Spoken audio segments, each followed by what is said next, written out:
সবাই যারা আজকে এখানে এসেছেন সকলকে জানাই আমাদের উইনগার্ড গবেষণা মন্দিরের পক্ষ থেকে সশ্রদ্ধ প্রণাম। খুব ভালো লাগছে আমরা আবার ফিরে এলাম এই মঞ্চে। শুধু মাঝখানে পেরিয়ে এলাম একটা বছর, সুদীর্ঘ বছর। এই বছরে আমরা যারা উইনগার্ড গবেষণা মন্দিরের সঙ্গে আছি পেয়েছি অনেক বিচিত্র অভিজ্ঞতা। তার সঙ্গে জুড়ে রয়েছে বহু উপলব্ধি। আর সেই উপলব্ধি আমাদেরকে করেছে বিস্মিত। আমরা বিস্ময়ে হতবাক। আশ্চর্য, আশ্চর্য এই সৃষ্টি, আশ্চর্য এই সৃষ্টির রহস্য।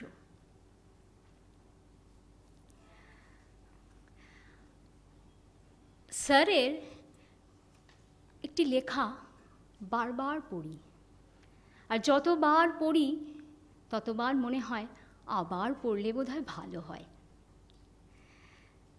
তাই হঠাৎ করে মনে হলো আজ বোধহয় এই লেখাটা এখানে একটু আপনাদের সঙ্গেও ভাগ করে নিলে খুব ভালো হয়। তাই তার কিছু অংশ আমি এখানে লিখে এনেছি স্যারেরই কথায়। I would like to request all to evoke a prayer for an innovative research environment within our intrinsic esteemed self and encourage synergy between imagination and science. Imagination and science. I believe only a true, spontaneous, innovative research environment within us, rather than merely trying to imitate someone, can be an appropriate solution for the so-called challenges.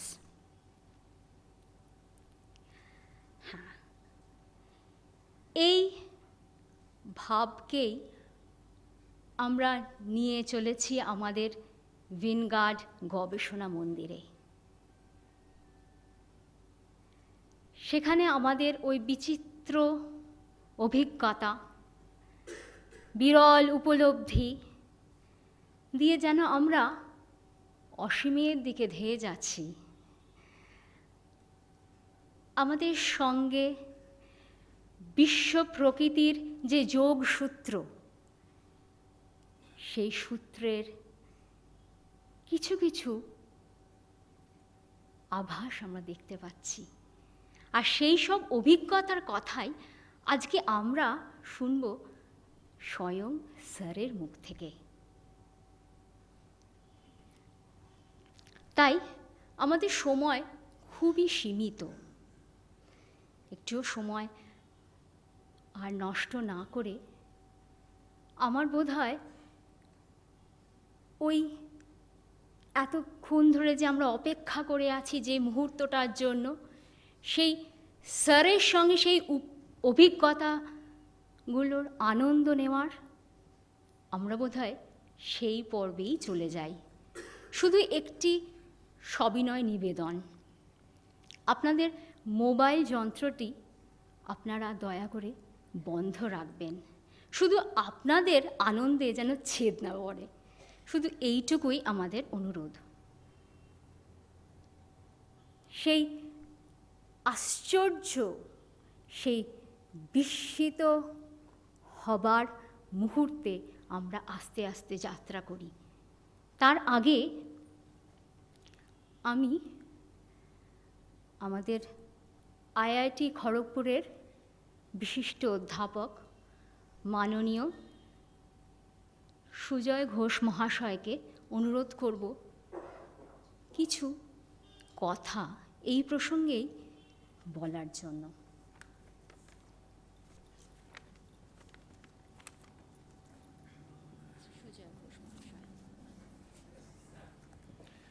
নমস্কার।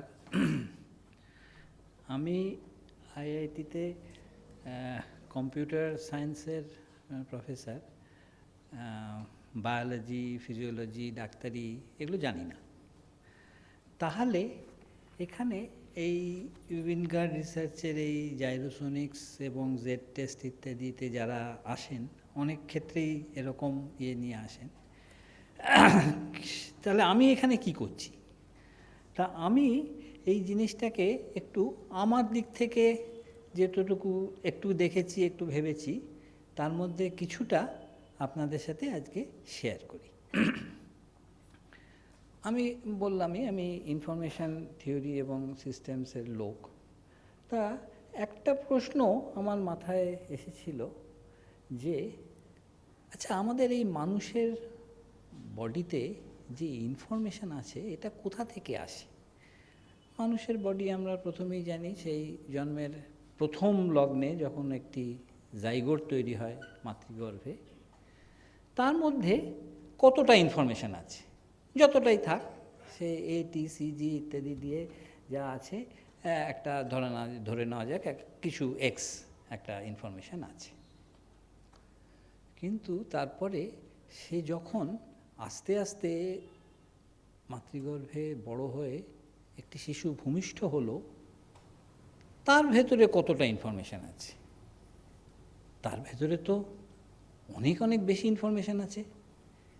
মানে crore crore sell, এবং শুধু sell নয়, তারা বিভিন্ন রকমভাবে তারা hundreds of ওয়েজে তারা ডিস্টিংগুইশড হয়েছে।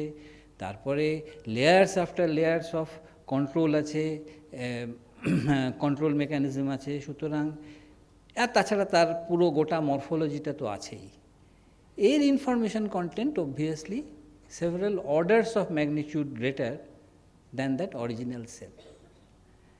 এখন শুধু যদি একটা সেল ডিভিশন হয়, সেটা যদি একটা প্রিপ্রোগ্রামভাবে কিছু তার মিউটেশনও হয় বা কোনো তাহলেও তার ইনফরমেশন কন্টেন্টটা একই থাকবে। যদি র্যান্ডাম মিউটেশন হয় তাহলে তো ইনফরমেশন কন্টেন্ট কমে যাবে। তাহলে এই ইনফরমেশন এলো কোত্থেকে? মাতৃশক্তি, মায়ের থেকে? জানি না, এবং খুব মুশকিল হচ্ছে যে এটা অবজার্ভ করাটাও খুব শক্ত। তাহলে এখন ওই পূর্ণাবয়ব শিশুটিকে নিয়েই এগোনো যাক। একজন মানুষের দেহে প্রচুর ইনফরমেশন আছে, এবং সেই দিয়ে শুরু সারা এই অত্যন্ত জটিল যন্ত্রটা চলছে তাই নয়, নানা রকম থ্রেট বা নানা রকম ম্যালফাংশনকে সে কিন্তু হ্যান্ডেল করে ফেলছে। আমরা প্রতি মুহূর্তে লক্ষ লক্ষ হয়তো ব্যাকটেরিয়া, ভাইরাস আমাদের ভেতরে ঢুকছে, কিছু হচ্ছে না, সাধারণত কিছু হচ্ছে না।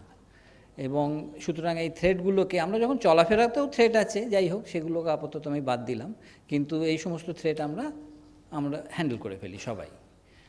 শরীরে একটা কিছু হয়েছে, একটা জ্বর হয়েছে, জ্বরটা সেরে গেল, বা কোথাও একটা ফোড়া হয়েছে, কিছুদিন পরে ফোড়াটা সেরে গেল। শরীর এই সমস্যাগুলোকে নিজে হ্যান্ডেল করে ফেলল।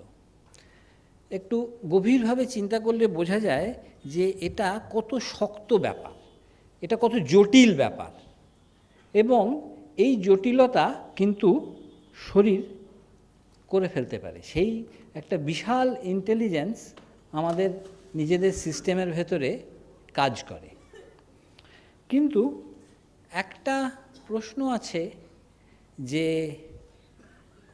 এটা কি সব পারে? কতটা পারে? পারার একটা কি সীমা আছে? পারার কিন্তু সীমা আছে। আমরা দেখি অনেক সময় আমরা হয়তো বিশেষ করে যারা একটু বয়স্ক লোক আমার মতো, তারা নানা রকম ক্রনিক প্রবলেম তাদের শুরু হয়, সে প্রেশার, সুগার থেকে শুরু করে আরও অনেক কিছু আছে, যেগুলো কিন্তু শরীর আর সারিয়ে উঠতে পারে না। এখন প্রশ্ন হচ্ছে যে একটা কথা আমি ওই আবার সেই লজিকের দিক থেকে বলছি, যে একটা যদি কথা খুব সিম্পল, যে একটা সিস্টেম তার ভেতরকার সাবসিস্টেমের অনেক কিছু সে করতে পারে, সেই মেটা সিস্টেমটা তার ভেতরে আছে, কিন্তু শরীর অ্যাজ এ হোল তার যেটা মেটা সিস্টেম সেখানে কিছু প্রবলেম থাকলে, সেরকম কোনো প্রশ্ন উঠলে তখন কিন্তু পারে না। এই একটা ক্ষুদ্র এক্সাম্পল দিয়ে এই মেটা সিস্টেমটা একটু বুঝিয়ে নিই। ধরুন একটা এন্ডোক্রিন গ্ল্যান্ড আছে, তা সেই এন্ডোক্রিন গ্ল্যান্ড কিছু একটা হরমোন তৈরি করে এবং ছাড়ে। কতটা তৈরি করে, যেটা তৈরি করে সেটাকে ঠিক করে, এটা কিন্তু কতটা তার করা উচিত, এটা কিন্তু এন্ডোক্রিন গ্ল্যান্ড জানে না। এই প্রশ্নটা কতটা হরমোন তার তৈরি করা উচিত, এই প্রশ্নটা গ্ল্যান্ডের কাছে মেটাসিস্টেমিক। এই প্রশ্নের উত্তর কোনো দিনই গ্ল্যান্ডের ভেতরে পাওয়া যাবে না। এটা একদম আমি এর ডিটেলস না জেনেও বলতে পারি, শুধু লজিকের দিক থেকে এটা কখনোই সম্ভব নয়। এবারে ধরা যাক সেই হরমোনটা কেউ কোথাও একটা মনিটরড হয়, কমপ্লেক্সভাবে মনিটরড হয়, কিন্তু যাই হোক মনিটরড হয়, তার মনিটরিং একটা সিস্টেম আছে, কমান্ড কন্ট্রোল সিগন্যালিং সব সিস্টেম আছে। এই গোটাটা জুড়ে ধরা যাক একটা সিস্টেম। এখন সুতরাং কমান্ড পাঠাচ্ছে গ্ল্যান্ডকে, তুমি এতটা হরমোন তৈরি করো, কারণ এই রিকোয়ারমেন্টটা তো সবসময় টাইম টু টাইম ভ্যারি করতে থাকে। কিন্তু এই গোটা সিস্টেমটা যদি আবার ঠিকমতো ফাংশন করছে কিনা এই প্রশ্ন সেই তাকে করলে এর উত্তর কিন্তু তার কাছে নেই।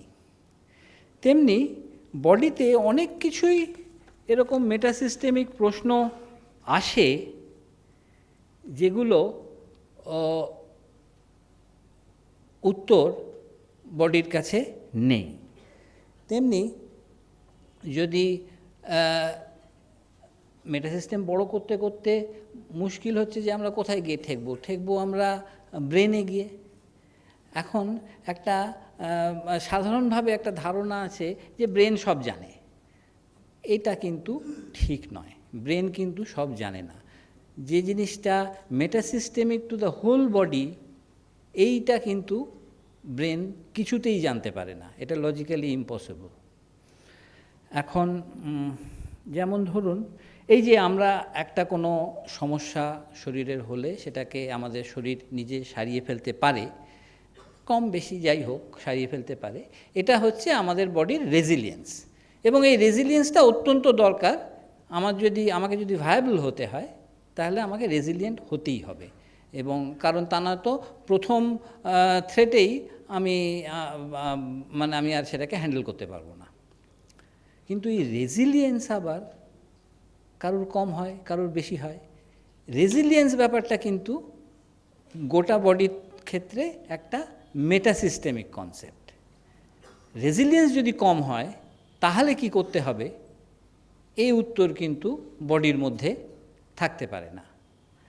আমরা দেখেছি যে জাইরোর সাহায্যে অনেক সময় অনেক ক্রনিক প্রবলেম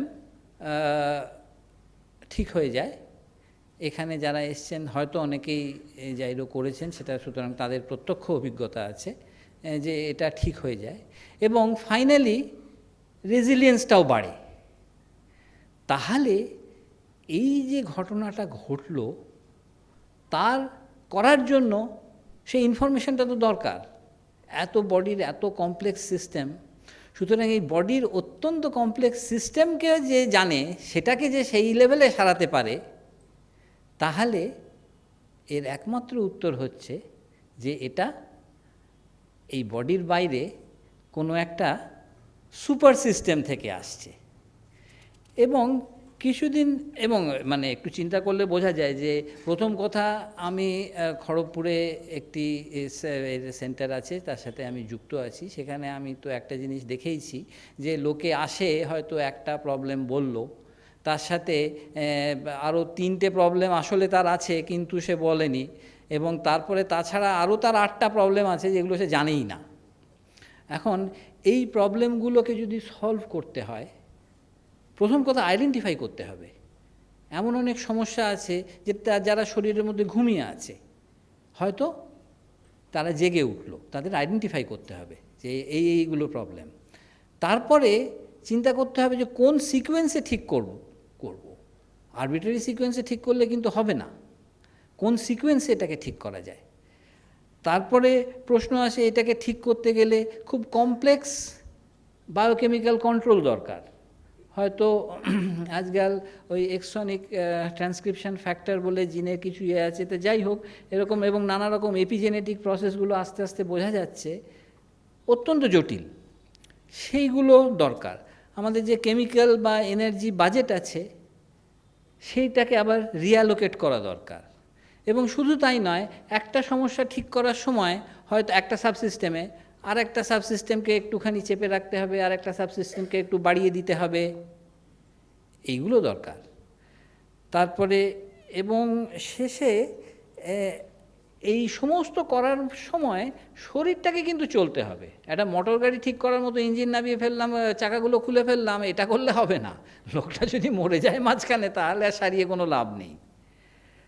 তা এই যে পুরো ঘটনাটা ঘটছে, এর জন্য কিন্তু এমন একটা লেভেলের ইন্টেলিজেন্স এবং ইনফরমেশান লাগবে যেটা আমাদের এই সিস্টেমিক ইন্টেলিজেন্সের থেকেও অনেক অনেক বড়, অনেক বেশি।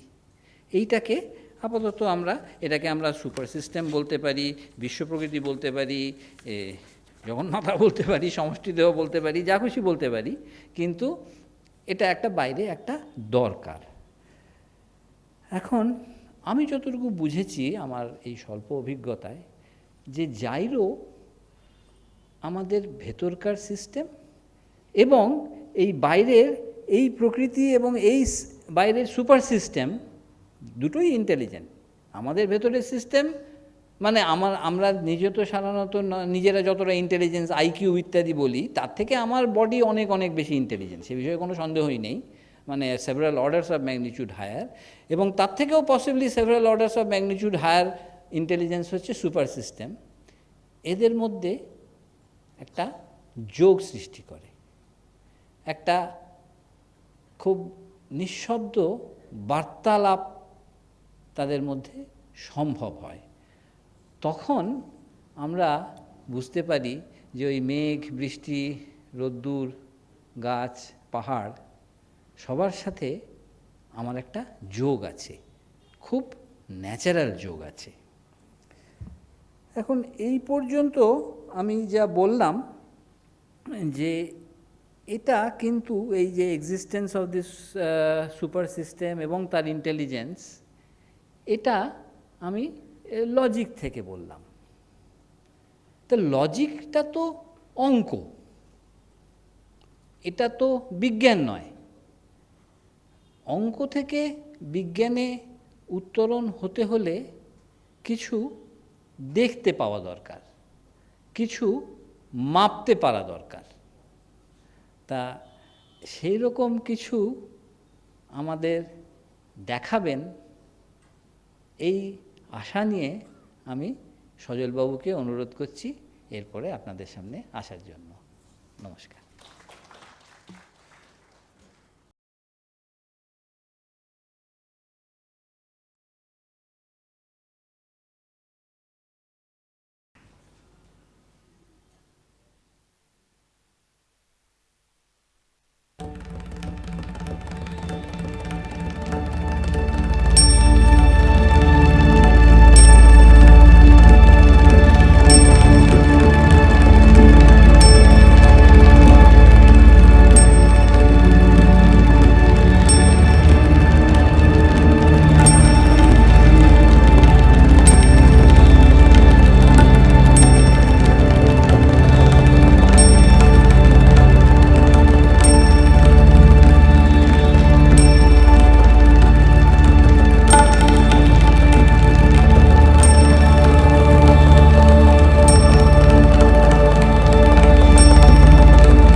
এবার বড্ড শক্ত কাজ নিয়ে এসেছি, নিজেই শক্ত বানিয়েছি, সেই শক্তের মধ্যে নিজেই পড়ব আর কি, কী হবে জানি না।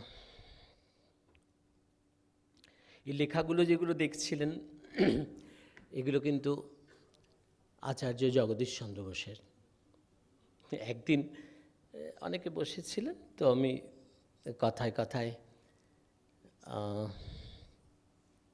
বলছি যে জগদীশ চন্দ্র বোস বিজ্ঞানী নন। যেই বলেছি সবাই আমার দিকে একটু তাকিয়েছে যে কোথা থেকে এলো, কী কথা বলছে। তা আমি চুপ করে বদমাইশি করে চুপ করে আছি। উনি বিজ্ঞানী নন, উনি বিজ্ঞান।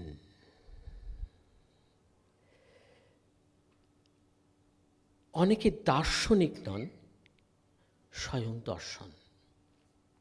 এই পৃথিবীর বুকে আমরা অনেক অনেক অনেক অনেক অনেক মানুষরূপী অতি মানুষকে পেয়েছি, যাদের হাত ধরে আমরা অনন্ত তারার গায়ে হাত বুলিয়ে এসেছি। বিজ্ঞান, দর্শন, কলা এগুলো আমি খুব একটা বুঝি না। কেন বুঝি না? যে আমার সব কিছু এক মনে হয়, প্রভেদ করতে পারি না। ম্যাথামেটিক্স, এস্থেটিক্স, একটা দারুণ মেঘ, একটা দারুণ সকাল, সবের মধ্যে সব একসঙ্গে কেমন খেলা করছে, ছিল না। উপনিষদ 2500 BC, 3500 BC-তে সব ছিল না। পরে আমাদের নিজেদের স্বার্থে ভাঙতে শুরু করেছি। তেলের শিশি ভাঙলে পরেই সব রাগ করো, ঠাক করো, তোমরা সব টুকরো টুকরো করো। আমিও তার দলে। শুরু করি শক্ত কাজটা।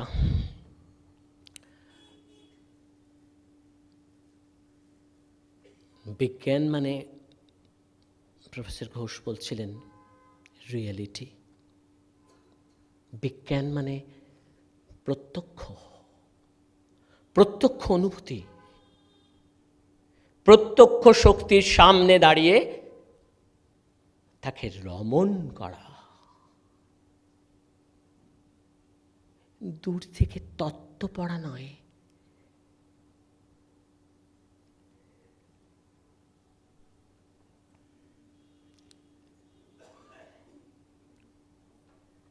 যারা আমাদের শিখিয়ে গেছেন,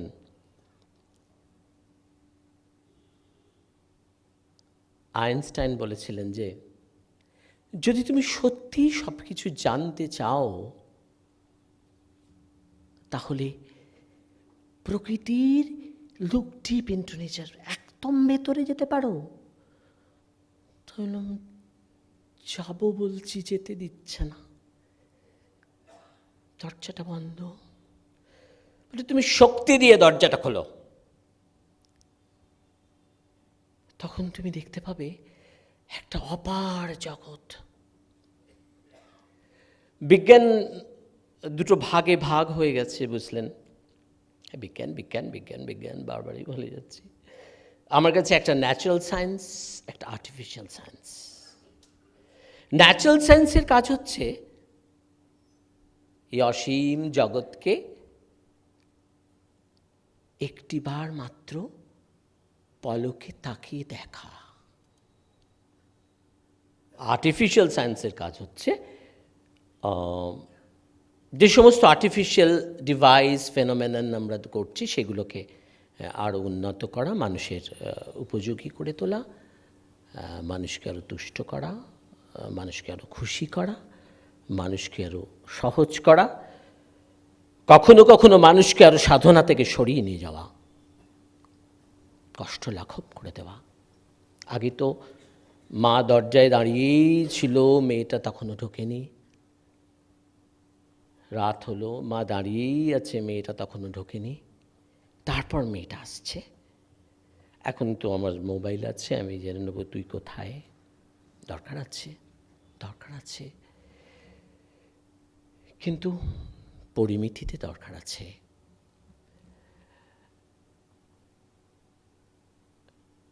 জগৎকে যদি জানতে হয় তাহলে প্রথমেই যেটা জানতে হবে, তুমি কে? নেচার, তোমার নেচার, তোমার মিনিং। আমি একটা জিনিস নিয়ে কাজ করছি। আমি একটা জায়গায় যাচ্ছিলাম, তো আমি দেখি রামধনু উঠেছে আকাশে। তো রামধনুটা উঠেছে, দারুণ দেখতে লাগছে। তো আমি গাড়িটাকে বললাম একটু দাঁড়া, 1 মিনিট। গাড়ি থেকে নেমে আমার ওই ডিটেক্টরটা দিয়ে যখন রামধনুটা দেখতে গেলাম, তখন দেখলাম রামধনুটা ওখানে নেই। রামধনুটা তো নেই। আমি দেখলাম তো, আবার চোখটা সরিয়ে নিয়ে দেখছি তো রামধনু। আবার ডিটেক্টরটা যখন আনছি তখন দেখছি ওখানে রামধনুটা নেই। তাহলে রামধনুটা আছে না নেই? তাহলে কেউ কেউ রামধনুটা দেখছে, কেউ কেউ রামধনুটা দেখছে না। কেন? কেন? জীবন থেকে যদি ওয়ান্ডার একবার চলে যায়, একবার যদি জীবনে মনে হয় আমি সব জানি, আমি সব জানি, আমি সব বুঝি, শেষ হয়ে যায়। আমি তো বহু ক্ষেত্রেই দেখেছি জানার কম্পিটিশন। কতবার বার বলবো আমি জানি, কেন বলতে পারবো না আমি জানি না। একমাত্র ওয়ান্ডার যে হাঁটু মুড়ে তার সামনে হাত জড়ো করে বসিয়ে দেয়, প্রার্থনা করায়, একটু সঙ্গ দেবে আমার।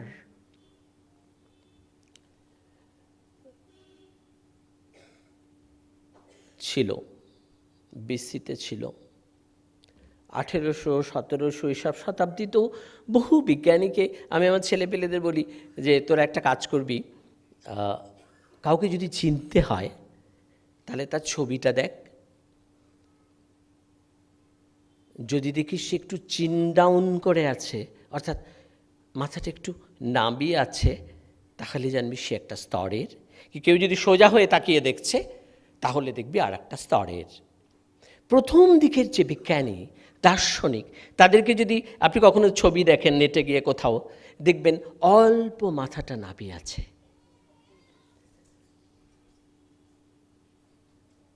তার খুব বড় একটা নিদর্শন, আমি জেসাসের ক্রুসিফাইড ছবিটা দেখেছি, মূর্তিটা দেখেছি, কেউ কল্পনা থেকে করেছেন। জেসাসের চিন ডাউন। একটা ভগবান যাকে বলে, যার পায়ের নিচে হাজারো মানুষ দাঁড়িয়ে প্রার্থনা করে, সে মাথা নিচু করে দাঁড়িয়ে আছে। ওয়ান্ডার, ওয়ান্ডারের এটা কাজ যে মাথাটাকে নিচু করিয়ে দেয়, আগে নিচু করিয়ে দিয়ে তারপর প্রার্থনা করায় আমি তোমার মধ্যে যাব। যতক্ষণ না সে অ্যালাউ করে ততক্ষণ যা দেখা যায় সেগুলো ইলিউশন, আমার নিজের ভাবনার দেখা অথবা আমার প্রতিচ্ছবি, তাকে দেখা নয়। যদি হিডেন প্যাটার্নকে আনমাস্ক করতেই হয় তাহলে দেখা যাবে আবার একটা ওয়ান্ডার আমার সামনে এসে দাঁড়িয়ে, আবার ওয়ান্ডার। লাইভ ডিভাইনে আমি হয়তো এর আগেও বলেছি, আমার ভীষণ ভালো লাগে কথাটা। অরবিন্দ, ঋষি অরবিন্দ বলেছেন যে একটা জায়গায় তুমি যাবে, সেখানে তোমার মনে হবে নোয়েবল, আমি জানি, সোজা হয়ে দাঁড়িয়ে আমি জানি, করে দেবো। অ্যান্ড কিছুদিন পরে সে জানি জানি জানি জানি থাকতে থাকতে থাকতে থাকতে একটা সময় আসবে স্টিল আননোয়েবল, জানা যাচ্ছে না। ওয়ান্ডারটা চলে যাচ্ছে, জানেন, ওয়ান্ডারটা চলে যাচ্ছে। আস্তে আস্তে আস্তে আস্তে মানুষের কাছ থেকে ওয়ান্ডারটা চলে যাচ্ছে, তার জায়গায় জায়গা করে নিচ্ছে। আমি জানি, আমার মনে পড়ছে স্ট্যানফোর্ড ইউনিভার্সিটির একজন জেনেটিস্টের ভাষা। এই বছরই বোধহয় তিনি একটা আবিষ্কার করেছেন। তিনি একটা পেপারে লিখেছেন যে বিগত 6000 বছর আগে, 3000 থেকে 6000 বছর আগে মানুষের কগনিটিভ ডিক্লাইনেশন শুরু হয়ে গেছে। অর্থাৎ মানুষের পিক থেকে মানুষ নামতে শুরু করেছে বিগত 3 থেকে 6000 বছর আগে, যেখানে এস্থেটিক অ্যান্ড ম্যাথামেটিক্স একাকার।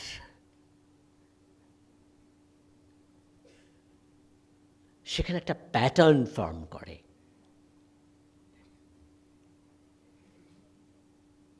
এই প্যাটার্নটা একমাত্র নেচারের কাছে থাকে, আমাদের কাছে নয়। সেখানে শুধু পারমিশন থাকে, তুমি দেখতে পারো, হাত দেবে না, একদম হাত দেবে না। শুধু দেখার পারমিশন, হাত দেবার পারমিশন নেই। শুধু দেখে আপনি উপলব্ধি করতে পারেন, ও আমার বাচ্চাটার জ্বর এই কারণে হয়েছিল, ও জীবনের দুর্ঘটনাটা এই কারণে আমার সামনে এসে দাঁড়িয়েছে। দুর্ঘটনায় হাত দেওয়া যাবে না, উপলব্ধি করা যেতে পারে। নেচারের একটা টেন্ডেন্সি এক্সপ্যান্ড করা। স্বামীজি বলতেন না, কন্ট্রাকশন ইজ ডেথ। আমার যেমন টেন্ডেন্সি নিজের ফ্ল্যাটের মধ্যে নিজের ঘরে ঢুকে চাবি দিয়ে দেওয়া, নেচারের টেন্ডেন্সি এক্সপ্যান্ড করা। স্বামীজি বলতেন সর্বত্রগামিতা, এক্সপ্যান্ড করবে। যখন ও এক্সপ্যান্ড করে তখন আপনাকে আমাকে কারোর কথাও ভাবে না। ও একটাই ভাবে যে এক্সপ্যানশন। ডাইনোসর চলে যায়, মানুষ আসে, মানুষও পরিবর্তিত হয়। এই এক্সপ্যানশনের সময় যে কম্পোনেন্টগুলো ব্যবহার করে, একটাকে বলা হয় সিম্পলিসিটি, মানে একটা ওয়ান, আর একটাকে বলা হয় কমপ্লেক্সিটি, অনেকগুলো ওয়ান মিলে একটা ওয়ান। অর্থাৎ একটা ওয়ান, আর একটা হচ্ছে 1 + 1 = 1। আমার মনে পড়ে গেল,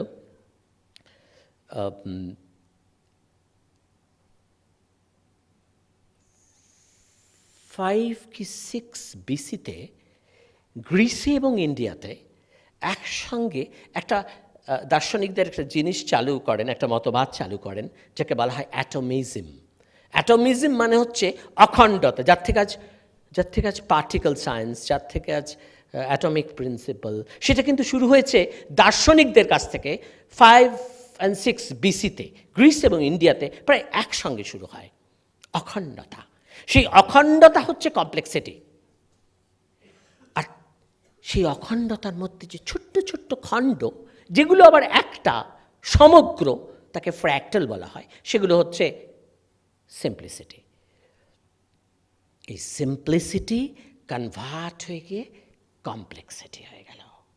আপনি, আমি কমপ্লেক্স। তার মানে আমার জীবনে তো এই বয়সটা আগে আসেনি,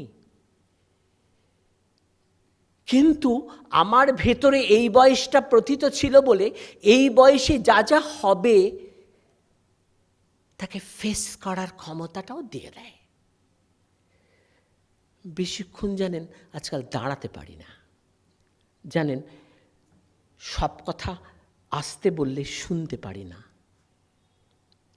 আমার দিদিমার বাঁ চোখে ক্যাটারেক্ট। কেমন সব কিছু মেনে নেওয়া যায় কমপ্লেক্সিটিতে। কেন? আমি প্রতি পদেই এগিয়ে আসছি, প্রতি পদেই আমি পরিবর্তন হয়ে যাচ্ছি, কিন্তু প্রত্যেকটা পরিবর্তন আমার মধ্যে লেখা আছে বলে আমার তেমন কোনো অসুবিধা হচ্ছে না। আবার একজনের কথা মনে পড়ে গেল, তিনি একজন দার্শনিক। তিনি বলেছিলেন, এক নদীতে দুবার পা দেওয়া যায় না। তার মানে একই নদীতে দুবার পা দেওয়া যায় না। অর্থাৎ আগের বার যে আমি নদীতে পা দিয়েছিলাম, দ্বিতীয়বার যে আমি নদীতে আবার পা দিতে এলাম, না নদীটা এক আছে, না আমি এক আছি। এক নদীতে দুবার পা দেওয়া যায় না, দুজন হয়ে যায়। ইউনিভার্স, জগৎ সংসার, কোনো স্থিতি নেই, কোনো স্থিতি নেই। অস্থিতি হচ্ছে মন্ত্র। তাহলে মানুষের ব্রেনে একটা জায়গা আছে, অ্যামিগডালা বলা হয়, যে জায়গাটা ভয় দেখায়, ভয় দেখায়। সে অ্যামিগডালার কাজ হচ্ছে, যদি কখনো কন্টিনিউটি ব্রেক করে, তো অ্যামিগডালা কী করে, ভয় দেখায়। ফোনটা তো রোজ করে, আজ করলো না, তাহলে কি সম্পর্কটা আমার সঙ্গে থাকবে না? কন্টিনিউটি ব্রেক হয়েছে। রোজ তো বাড়িতে গেলেই আমি দেখি আমার জন্য কেউ এসে দরজা খুলে দিয়ে বলে, পাপা এসেছো? আজকে তো বললো না পাপা এসেছো, দরজাটা খুলে দিয়ে চলে গেল। ভয় লাগে, ওর কিছু হয়নি তো। অথচ গোটা জগৎ সংসারটা ইকুইলিব্রিয়াম ভেঙে দাঁড়িয়ে আছে। আপনার প্রেশারটা ঠিক আছে তো, 80/120? ফিক্সেশন, আপনার ব্লাড লেভেলের ওই কম্পোনেন্টটা ঠিক আছে তো। মানুষ ভীষণ ফিক্সেশন ভালোবাসে, তাই মানুষ ভীষণ দুঃখ পায়। কেন না, এই ফ্লোটাকে যে বাধা দেবে তার কপালে কিন্তু দুঃখ লেখা আছে। এটা একটা ডিস্ট্যান্ট গ্যালাক্সি, অনেক দূরের, অনেক দূরের। হাইড্রোজেন দিয়ে গ্যালাক্সিটা এনভেলাপ করা আছে। রিসেন্টলি বিজ্ঞানীরা দেখেছেন, এটা 16 মিলিয়ন লাইট ইয়ার দূরে এই গ্যালাক্সিটা আছে। হাইড্রোজেন মানে, গ্রিক শব্দে হাইড্রোজেন মানে, বা ইংলিশে বলতে গেলে ওয়াটার ফর্মার, এখান থেকে জল তৈরি হবে। গ্যালাক্সিটাকে এরকম ঘিরে রেখে দিয়েছে, ওখানে বোধহয় কিছু একটা হচ্ছে। কিন্তু যখন ও ঘিরে রেখে দিয়েছে, তখন তোলপাড় চলছে গ্যালাক্সিটার মধ্যে। তেমনি এই গ্যালাক্সিটা ওই গ্যালাক্সিগুলোকে যখন তোলপাড় করে, সহ্য করতে পারা যায় না। ও তোলপাড় করে, ঝাঁকিয়ে দেয় এক্সপ্যান্ড করার জন্যে। আমি ভাবি ভালো লাগছে না, এই দুঃসময় আর ভালো লাগছে না। ওটা এক্সপ্যানশনের বার্তা। যে ভাইরাসটা ঢুকেছে সে বলছে, তোমাকে আরো চওড়া করে দেব, তোমাকে অনেক বড় করে দেব। আমি ভাবছি জ্বরটা কিন্তু কমছে না, সেই 103.5 রোজ আসছে, ডাক্তারবাবু একটু দেখুন। ভাইরাসটা তখন তাড়াতাড়ি কাজ করছে আমাকে এক্সপ্যান্ড করার জন্যে। বড় ভুল বুঝি জানেন, বড় ভুল বুঝি, প্রতি মুহূর্তে বড় ভুল বুঝি এই জগৎ সংসারটাকে। যতবার আমার কাছে সে এসেছে, ততবার আমার তাকে ডিসঅর্ডার মনে হয়েছে। যতবার আমাকে আরো উন্নত করতে চেয়েছে, আমার ততবার তাকে ডিসঅর্ডার মনে হয়েছে। আমি একবারও তাকে অ্যাকসেপ্ট করতে পারিনি, এক মুহূর্তের জন্য নয়। কয়েক হাজার মানুষকে নিয়ে আমায় থাকতে হয়। সারাদিন সকাল থেকে শুধু ফোন আসে, খারাপ খবর। যখন থেকে ফোনটা খুলি, স্যার এই হয়েছে, স্যার ওই হয়েছে, স্যার তাই হয়েছে, স্যার তাই হয়েছে। আমি বোঝাতে পারি না যেগুলো হয়নি, ওগুলো হয়নি। যেগুলো হবে সেগুলো কিছু করা যাবে না, যেগুলো হবে হবে করবে। চিনতে শেখ, চিনতে শেখ। ও তোকে উন্নত করতে এসছে। এই ভুল বোঝা নিয়ে গোটা জীবনটা এগিয়ে চলেছে। একটা অর্ডার আসতে গেলে হিউজ ডিসঅর্ডার লাগে। ছেলেটা মন দিয়ে পড়ে না, একদম পড়ে না, কেবল টিভি দেখছে, কি কার্টুন দেখছে। মেয়েটা সারা রাত মোবাইল শুনছে। মোবাইল শুনতে দে, চলে যাবে। একটা সময় আসবে যে মোবাইলের দিকেও তাকাতে পারবে না, চাইবে না। যখন শরীরের মধ্যে কিছু ঢোকে, তখন একটা অ্যাডাপ্টেশন সিস্টেম আছে, সেটা অন হয়ে যায়। শুধু ব্যাকটেরিয়া, ভাইরাস, প্রোটোজোয়া নয়, যখনই কিছু ঢোকে তখনই সিস্টেম অন হয়ে যায়। হাইলি ভিজিলেন্টলি দেখে জিনিসটাকে, যে এই জিনিসটা কি, এই জিনিসটা পক্ষে না বিপক্ষে। আমি তখন অতল ঘুমে ঠাক করে তাকে দাঁড়ায়, কে তুমি? না, আমি এমনি এসেছিলাম, এর মধ্যে এমনি থাকা যায় না, গেট আউট। অথবা কাছে টেনে নেয়। This is order. ভ্রূণ থেকে চলে যাওয়া পর্যন্ত এক মুহূর্তের জন্য সে থেমে নেই। সে শব্দটা আমি বলছি সে। কেন বলছি সে?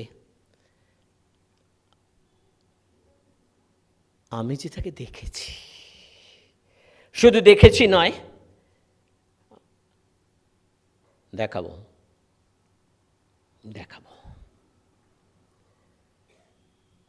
সেলফ অর্গানাইজেশন একটা এমন জিনিস, জানেন, কল্পনা করা যায় না।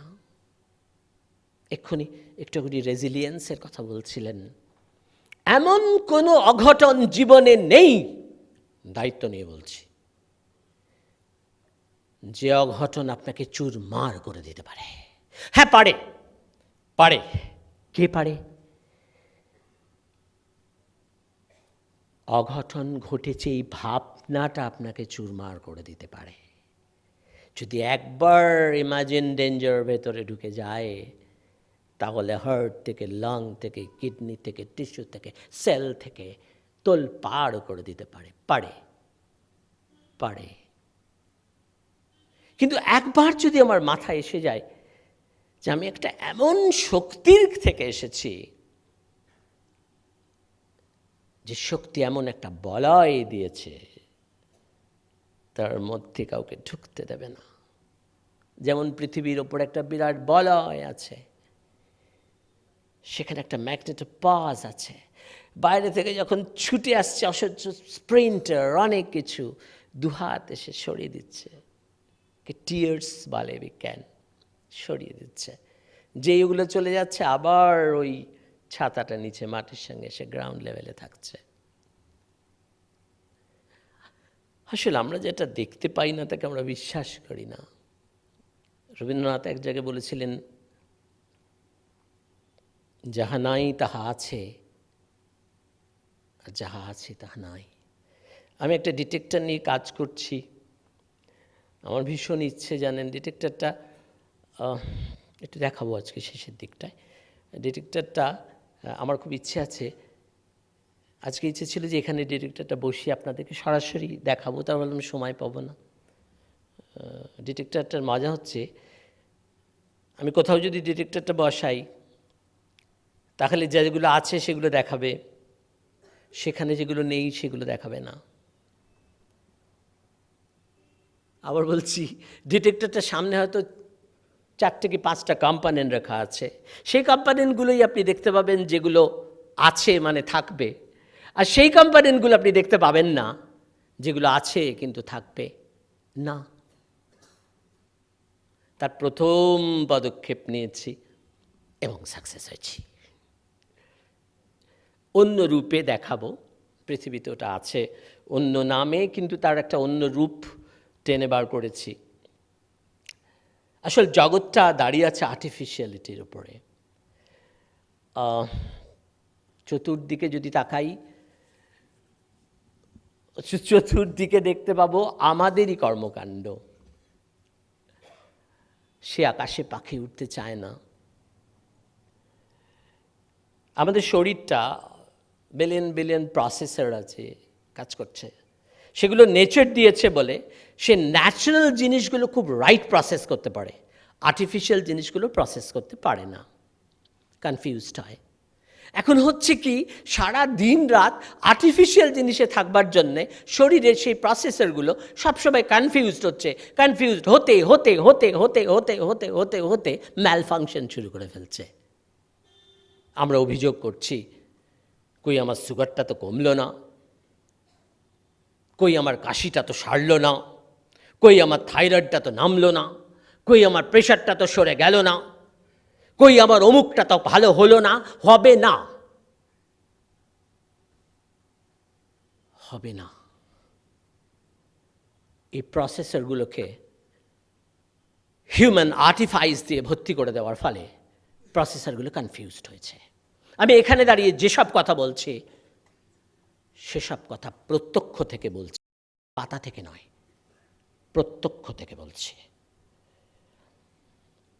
জাইরো আনার পর যখন আমি জেড নিয়ে এলাম, যখন আমি ক্লেম করলাম গোটা পৃথিবীকে যে আমি ইন্টারনাল পোটেন্সিকে দেখাতে পারবে এই যন্ত্র দিয়ে, 2010 সালে 2013 সাল পর্যন্ত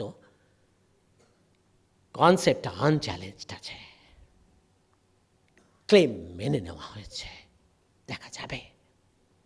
হিউম্যান আর্টিফাইসের সব থেকে বড় অসুবিধা হচ্ছে, দেখতে বড় ভালো লাগে কিন্তু ন্যাচারাল প্রসেসরগুলোকে কনফিউজড করে। ন্যাচারাল প্রসেসরগুলো যদি কনফিউজড হয় বারে বারে বারে বারে বারে বারে, তখন নেচারের সঙ্গে কন্ট্যাক্ট অফ করে দেয়, অ্যান্ড ডিজিজ তৈরি হয়। সেখানে আবার একদল বসে আছে, বাকি কথা বলবো না, কি করে ডিজিজটা নিয়ে খেলতে হয়। The more we know about our universe,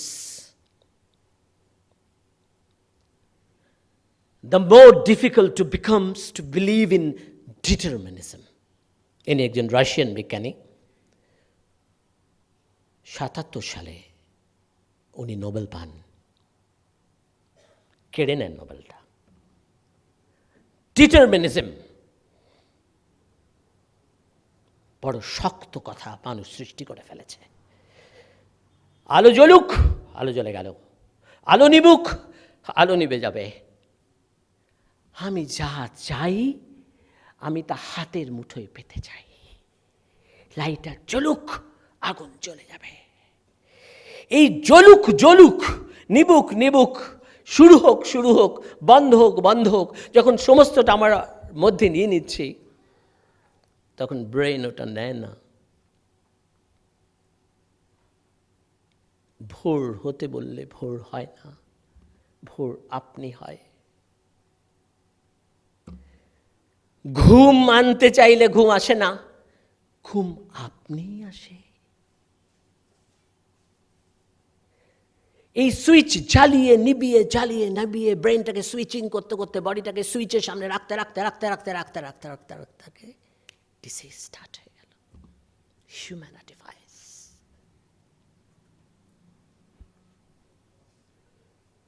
একদিন গল্প করে বলছি, এভারেস্টের নিচে দাঁড়িয়ে আছে এক মানুষকে দেখলাম, তোমার হাতে কি? বলল ওটা স্ক্রুড্রাইভার। কি করবে? না, এভারেস্টকে একটু টাইট দিতে হবে।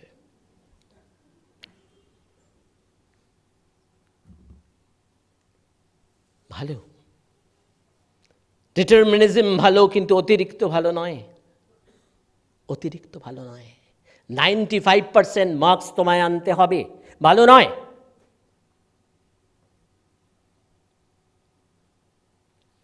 তুমি মানুষ হবে তো ভালো।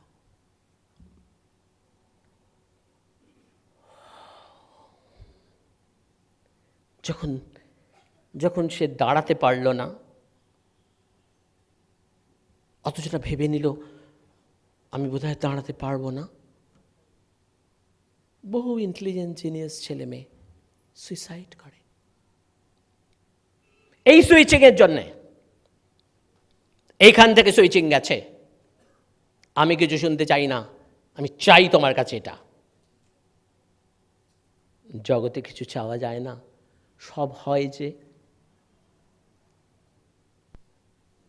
ইউনিভার্স যত এক্সপ্যান্ড করবে তত ইকুইলিব্রিয়াম ভাঙবে, সুনামি আসবে, ভূমিকম্প হবে, গরম বাড়বে, হবে, বিকজ ইউনিভার্স এক্সপ্যান্ড করবে।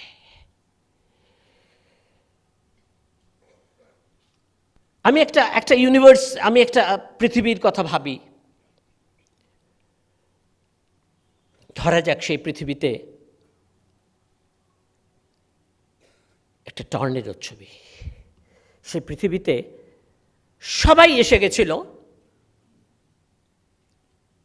শুধু দুটো জিনিস আসেনি, হিউম্যান অ্যান্ড হিউম্যান সিভিলাইজেশন। তাহলে পৃথিবীটা কেমন দেখতে হতো? যখনই নেচার বলছি তখনই আমার মাথায় কেবল আসছে ওইখানে হিউম্যান আর হিউম্যান সিভিলাইজেশন, এই দুটো নেই। তাহলে হরিণটা কেমন করে তাকাতো? তাহলে বাঘগুলো কি আরেকটু থাকতো? প্রজাপতির ডানায় হারিয়ে যাওয়া রঙগুলো কি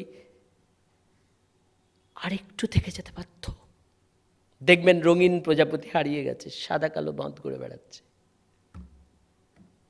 হিউম্যান আর্টিফাইস, এক্সপ্যানশন করতে দিতে হবে, আপনি বাধ্য।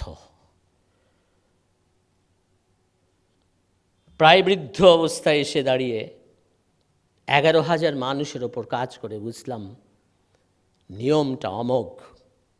কিচ্ছু করা যায় না, সাপোর্ট করা যায় একটু।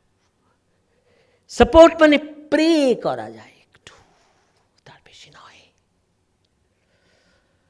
টাইম বাড়ছে, sun equilibrium falls and free energy flows.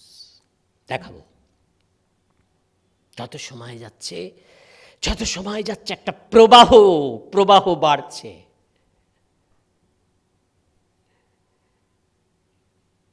Because of cosmic expansion. এই প্রবাহ নানান রূপে আমরা দেখছি এবং সহ্য করতে পারছি না। কেন? কন্টিনিউটি দেখতে পারত অভ্যস্ত আমরা। বিগ ব্যাং মানুষের একটা কোনো ধারণা, big bang to this dark energy. থেমে নেই। একটু আগে দেখেছিলাম প্রাইমোর্ডিয়াল হাইড্রোজেন একটা বড় গ্যালাক্সি কিরমভাবে কোলের মধ্যে রেখে, মা যেমন দুধ খাওয়ায় কোলে রেখে দিয়েছে, ওই মাতৃজঠরে থাকার মতো ওই শিশুটাকে, ওই গ্যালাক্সিটাকেও সেই বিগ ব্যাং থেকে ধরে রেখে দিয়েছে, তৈরি করছে। আমাকে একজন জিজ্ঞেস করলেন, আপনাদের ওখানে যে ছেলে মেয়েরা থাকে তাদের কত সময় লাগে শিখতে? খুব খারাপ করে যদি শেখাই 7 বছর। হ্যাঁ, 7 বছর ধরে শিখবে? আপনার ছেলের বয়স কত? 35 বছর কি 27 বছর? মানুষ হয়ে গেছে? না, তাহলে 7 বছরে তো কিছুই করতে পারবো না। এখন 30 সেকেন্ডে চাই, 5 সেকেন্ডসে চাই।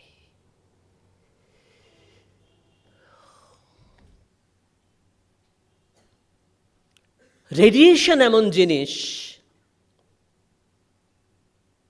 যে সেই আদিকাল থেকে আমাদেরকে ঘিরে রেখেছে। একটা রেডিয়েশন তো খুব ভালো, রোজই পাচ্ছেন। শস্য পাচ্ছে রবিকে, নাম হয়ে যাচ্ছে রবি শস্য। এই লাইটটা আর্টিফিশিয়াল লাইট। এটা আমার কাছে যখন এসে পড়ছে আমি বড় জোর এটা দিয়ে পড়তে পারবো, কিন্তু সূর্যের আলো যখন আপনার কাছে পড়ছে শুধু আলো হয়ে আসছে না, হয়তো তার হাজার হাজার রূপ, একটা রূপ আলো। আর ওই দেখে নকল করে যে আলোটা বানালাম একটা রূপ পেল, বাকিগুলো পেল না। রেডিয়েশন এমন জিনিস ভিজিবল হয় কি ইনভিজিবল হয়। আমার অভিজ্ঞতাতে দেখলাম ইনভিজিবল রেডিয়েশন সব থেকে বেশি কাজ করে। ভিজিবল রেডিয়েশন মানে ভিজিবল মানে হিউম্যান ভিজিবিলিটির রেডিয়েশন তেমন কাজ করে না। আজকাল ভিটামিন ডি নিয়ে খুব বড় জোর আন্দোলন চলছে, মানে হচ্ছে ওটা ইনভিজিবল। প্রথম থেকে শুরু হয়েছে আজ পর্যন্ত যে আলোর খেলা দৃশ্য হতে পারে, অদৃশ্য হতে পারে। একদিন ঘুটঘুটে অন্ধকার একটা জায়গা থেকে আসছিলাম, তা আমার ডিটেক্টরটা দিয়ে দেখলাম চতুর্দিকে জলজল করছে আলো। ওই জন্যে এত রাতে হরিণটা ছুটে যেতে পারে, ওই কারণে সাপটা অবলীলাক্রমে হেঁটে চলে যাচ্ছে। কেন না, ও দেখতে পাচ্ছে, আমি দেখতে পাচ্ছি না। তোকে সব দেখতে দেব না।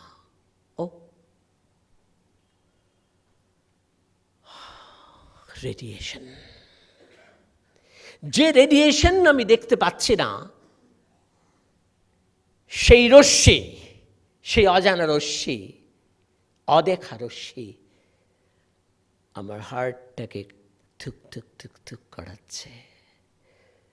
আমি বিশেষ করে আমি নিয়ে কথা বলছি, কেন আমি মানুষ একটু স্বার্থপর। আমার রক্তবাহা নালীর মধ্যে দিয়ে স্রোত বইয়ে দিচ্ছে ওই রেডিয়েশন।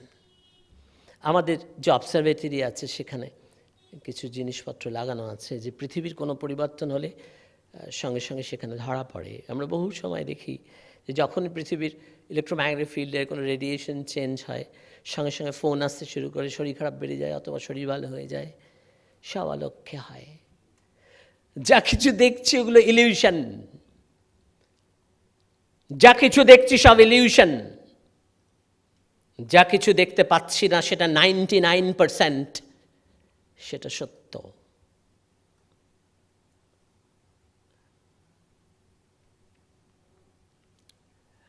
আমার খুব নিয়ারেস্ট একজন রিলেটিভ গত সপ্তাহে চলে যাচ্ছেন, ধরা হয়েছে, চলে যাচ্ছে, টু অ্যাডভান্স স্টেজ ক্যান্সার, প্রায় 8 বছর, স্টেজ 4। তো সেই রাতেই সবাই ধরে নিয়েছে যে উনি চলে যাচ্ছেন। ডাক্তারও এসছেন, সবাই ধরে নিয়েছে, ক্লিনিক্যালিও দেখা যাচ্ছে চলে যাচ্ছেন। তো আমি হঠাৎ আমার স্কলারকে বললাম, একটা কাজ করতো, যে যখন চলে যাচ্ছে তখন সিগন্যালটাকে একটু গ্র্যাব করে নে, একটা ডাইং সিগন্যাল থাকবে আর্কাইভে। এই আর্কাইভে 87,000 প্যাটার্ন মজুদ করতে পেরেছি, প্যাটার্নটা রাখবো। সেন্সারগুলো লাগানো হলো, এখানে অনেকেই জেডের অভিজ্ঞতা আছে। সেন্সারগুলো লাগালাম। আমি তো খুব কনফার্ম যে আমি চোখে যা দেখছি, মোটামুটি সোডিয়াম পটাশিয়াম চেঞ্জ হয়ে গেছে, হিমোগ্লোবিন নেমে গেছে, সমস্ত ভাইটালস নামছে, হুড়ুর করে নামছে। যে মুহূর্তে সেন্সারটা লাগালাম ওর মধ্যে একটা ইলেকট্রোম্যাগনেটিক ফ্লো হয়ে গেল। সে ফ্লো আমাকে ইনফরমেশন দিল আদৌ পেয়ে যাচ্ছে না। হ্যাঁ, যাচ্ছে না। বলো একটা দারুণ ফাইট দিয়েছে ভেতরটা, জানো, 60-40, অর্থাৎ ফাইটটা 60, চলে যাওয়ার যে টানটা, শাটডাউনের ক্ষমতাটা 40। আমি সঙ্গে সঙ্গে ইনফরমেশন ক্যারি করলাম যে ঘুরে দাঁড়াও, যে মোটিভেশন নিয়ে ওর সামনে আমরা তাকাচ্ছি, ঘুরে দাঁড়াও, ও কিন্তু ঘুরে দাঁড়াবে। আমি আজও সকালে ওর সঙ্গে দেখা করেছি, যে আমি যাচ্ছি, আজ আমার টক আছে, জাস্ট তোমায় বলে গেলাম। এমনই মজা রেডিয়েশনের, সব কথা বলে দেয়, সব কথা বলে দেয়।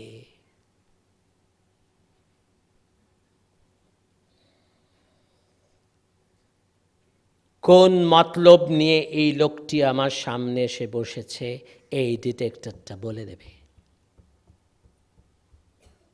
কিছুদিন আগে একটা বিজ্ঞানীদের সভা হচ্ছিল, সেখানে একজন বিশিষ্ট বিজ্ঞানী ছিলেন, যিনি ভারতীয় সেনাবাহিনীর কোনো উচ্চ ইয়েতে আছেন। তো তিনি অনেক প্রবলেম দিচ্ছেন ইন্ডিয়ান আর্মি, তার মধ্যে আমি ছিলাম, সেই পেছনের সারিতে বসে চুপ করে শুনছিলাম। তো উনি একটা প্রবলেম দিচ্ছিলেন যে প্রফেশনাল টেররিস্টরা 100 মিলিসেকেন্ডের মধ্যে তার নোশন চেঞ্জ করতে পারে। মানে তুই এত দেরি করে এলি, মানে আমার ছেলে আমাকে দেখে বা আপনাকে দেখে আপনার ছেলে বা মেয়ে বুঝতে পেরে গেল মা কিন্তু খুব রেগে গেছে। নোশনাল এনার্জি আগে আগে দেখতে পাওয়া যায় যে কিন্তু আমায় খুব ভালোবেসে ফেলেছে, কিংবা আমাকে বা তাড়িয়ে দেবে, কিংবা আগে আগে আগে আগে মাইক্রো এক্সপ্রেশন চেঞ্জ হয়ে যায়, তারপর বাকিগুলো হয়। তো যারা খুব প্রফেশনাল হন টেররিস্ট, তারা কী করতে পারেন, 100 মিলিসেকেন্ড আগেও তিনি কি করতে চলেছেন আপনি ধরতে পারবেন না। তিনি কাজটা তার অপারেশনটা শেষ করে 100 মিলিসেকেন্ডের মধ্যে আবার ঘুরে যান, আপনি তারপর বুঝতে পারবেন না, জনঅরণ্যের মধ্যে থেকে যাবেন, ধরতে পারবেন না যে উনি এই কাজটা করে এসেছেন। প্রারব্ধ হাই ইন্টেলিজেন্ট ব্যাপার। তো উনি প্রবলেম দিচ্ছিলেন যে সবথেকে অসুবিধা হচ্ছে যে 100 মিলিসেকেন্ডের মধ্যে নোশনাল চেঞ্জ হয়ে যাচ্ছে অ্যান্ড দেন ব্যাক করে যাচ্ছে। এই সময়টুকু এত কম সময়, 100 মিলিসেকেন্ড। আমি কিছু বলিনি, আমি মনে মনে ভাবছিলাম যে এই ডিটেক্টরটা ন্যানো সেকেন্ডে নোশনাল এনার্জি ডিটেক্ট করে নেয়, যে এই লোকটা চেঞ্জ হতে চলেছে। চেঞ্জ হবে না, চেঞ্জ হতে চলেছে। নোশনাল এনার্জি, যে আপনারা একসঙ্গে বসে আছেন, একে অপরের ওপর ইরেডিয়েট করে যাচ্ছেন, একে অপরের সঙ্গে আলাপ করে যাচ্ছেন, কথা বলে যাচ্ছেন, বাক্যালাপ নয়, কথা বলে যাচ্ছেন, ডায়ালগ করে যাচ্ছেন, আপনি কিচ্ছু বুঝতে পারছেন না। প্রমাণ করে দেব। আমার সঙ্গে সূর্যের কথা চলছে, প্রমাণ করে দেব। ওই কথাগুলো বড্ড দামি, এই কথাগুলো বাজে।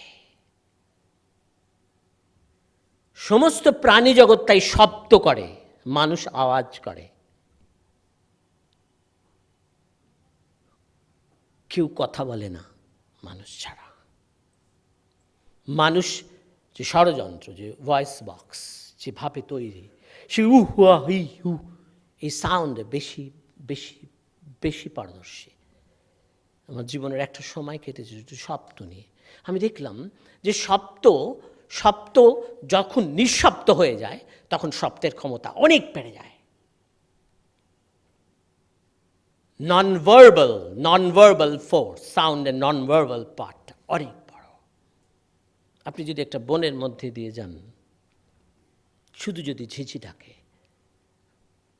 শুধু যদি দু একটা পাখি ডেকে ওঠে, রাত তখন একটা,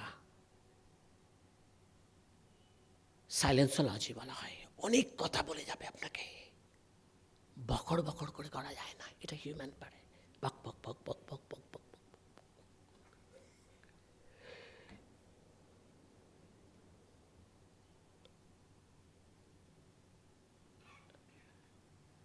এখন বিজ্ঞানীরা বলছেন যে আকাশ থেকে বৃষ্টির মতো রেডিয়েশন আসছে সবসময়। সেই রেডিয়েশনই আপনাকে নেভিগেট করছে। আপনাকে মানে আমাকে, আপনাকে, আমাকে, গাছকে, প্রাণীকে, সবাইকে বলছে তোমায় কি করতে হবে, নোটেশন দিয়ে যাচ্ছে। সেই নোটেশন অনুযায়ী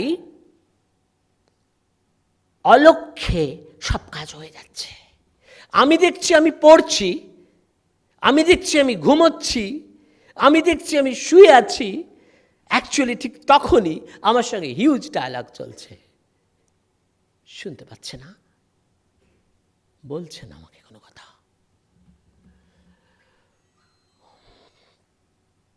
প্রচুর চার্জ পার্টিকেলস জাম্প করছে আমাদের উপর, অ্যাটমসফিয়ারের উপর,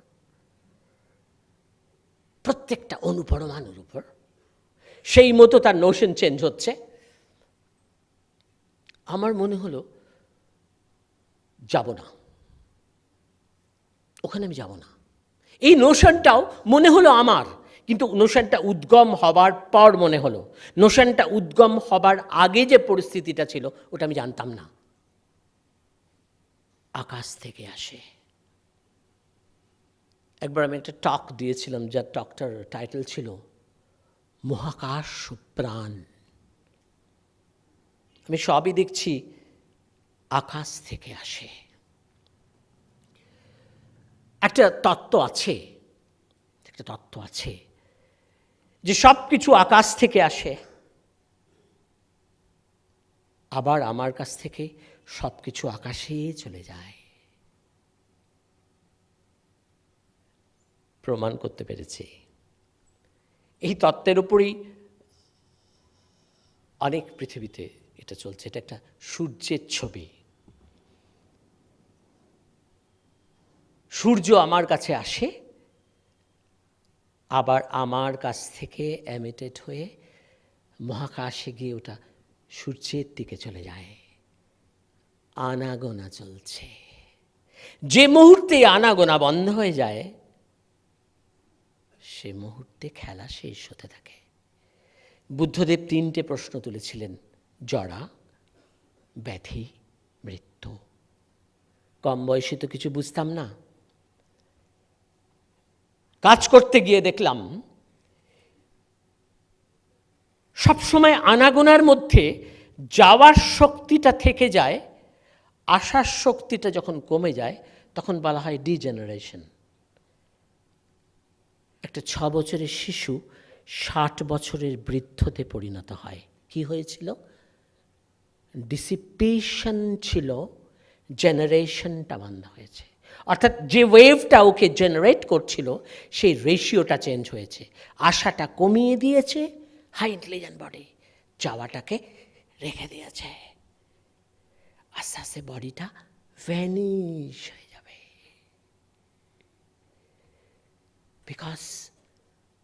বিকজ আমার কাছ থেকে যেটা এসেছিল, যেটা আমার কাছ থেকে আবার চলে যাচ্ছে যে ফ্রি এনার্জিটা এনভায়রনমেন্টে, সেটা ইউনিভার্সের দরকার, সেটা এনভায়রনমেন্টের দরকার। আমার কি হলো তাতে ওর কিছু যায় আসে না। আমি একটা ডটেড ডট। আমি দেখাবো আজকে, সময় বার করার চেষ্টা করছি, একটা শক্তি কিরম শরীরের মধ্যে ঢোকে, ছড়িয়ে পড়ে, এবং যে রেডিয়েশনটা খালি চোখে দেখা সম্ভব নয়। তার আগে একটু বলে নিতে আমাকে হচ্ছে। যখন এটা বেরোয় তখন বডিতে একটা এন্ট্রপি তৈরি হয়।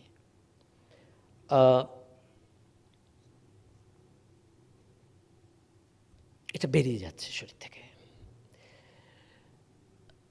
আমি জানি না উনি এসছেন কিনা। আমি এর মধ্যে একজন ক্যান্সার বায়োলজিস্ট এসেছেন, সেদিন কথা হল, উনি এসছেন ল্যাবে। কথা বলতে বলতে আমাকে হঠাৎ প্রশ্ন করলেন যে ক্যান্সার, আমি যদি 4-5 ধরনের ক্যান্সার আপনাকে দিই তো আপনি ডিটেক্ট করে দিতে পারবেন আপনার ইকুইপমেন্ট দিয়ে যে ক্যাটেগরিগুলো? তো যে ক্যান্সার মানে আগুন পেট্রোলে লেগেছে না কাঠে লেগেছে না মোমে লেগেছে, এটা কথা নয়। আগুন আগুন কার মধ্যে দিয়ে বেরোতে গিয়ে সে কোন রূপ নিয়েছে, এটা দিয়ে ক্যান্সার হয় না। ক্যান্সার একটা স্ট্রিক্ট প্রিন্সিপালে চলে। থাকে সব কথা। আমি একটা জিনিস পারবো, সেটা হচ্ছে যার মধ্যে ও জন্ম নিয়েছে, যাকে প্রোগ্রাম করে চেঞ্জ করছে, মিউট করছে, তার ইনার পটেনশিয়ালটা আপনি কি মেপে দিতে পারবো। অর্থাৎ 50-50, মানে ক্যান্সার 50, ইনার পটেনশিয়াল 50, 60-40 না 80-20 না 90-10, 90 সিস্টেমিক পটেনশিয়াল না 90 ক্যান্সার। আমি ক্যান্সার, ডায়াবেটিস, হাইপারটেনশন সব শব্দ বাদ দিচ্ছি, আমি বলছি এন্ট্রপি। এখন যে জায়গায় আমরা সেখানে দাঁড়িয়েছি, রিসার্চে যেখানে দাঁড় করাতে পেরেছি, সেখানে এন্ট্রপির সঙ্গে সিস্টেম পটেনশিয়ালের রেশিওটা যদি আমি দেখাতে পারি, আপনি বুঝতে পারবেন ও আপনার উপরে উঠবে না আপনি ওর উপর উঠবেন। এটা চোখ মুখ জ্বর মেপে রক্ত বার করে অথবা অন্য কোনো ইনভাসিভ দিয়ে দেখা যায় না। যে কোনো ডায়াগনস্টিক টুল বলে প্রেজেন্টটা, বেসিক্যালি প্রেজেন্টটা, তার উপর এক্সপিরিয়েন্স যারা প্যাথোলজিস্ট আছেন বা যারা মেডিসিনে কাজ করছেন তারা ওইখান থেকে একটা গেজ করেন যে এটা যদি এই অবস্থায় থাকে তাহলে এটা এরম হতে পারে। কিন্তু যদি ইনার পটেনশিয়ালটা আমি মেপে দিতে পারি তাহলে ঘটনাটা এটাই ঘটবে যে ইনার পটেনশিয়াল যদি বেশি থাকে তাহলে ক্যান্সারের মেটাস্টেসিস, ক্যান্সারের ট্রান্সপোর্ট বা ওই ডিজিজটার বা ওই এন্ট্রপিটার ট্রান্সপোর্ট বা ছড়ানোটা কমে থাকবে। কোনো দুরারোগ্য নিয়ে মানুষ বেঁচে আছে বহু বছর, কেউ আজকে হলো কালকে চলে গেল। System potential.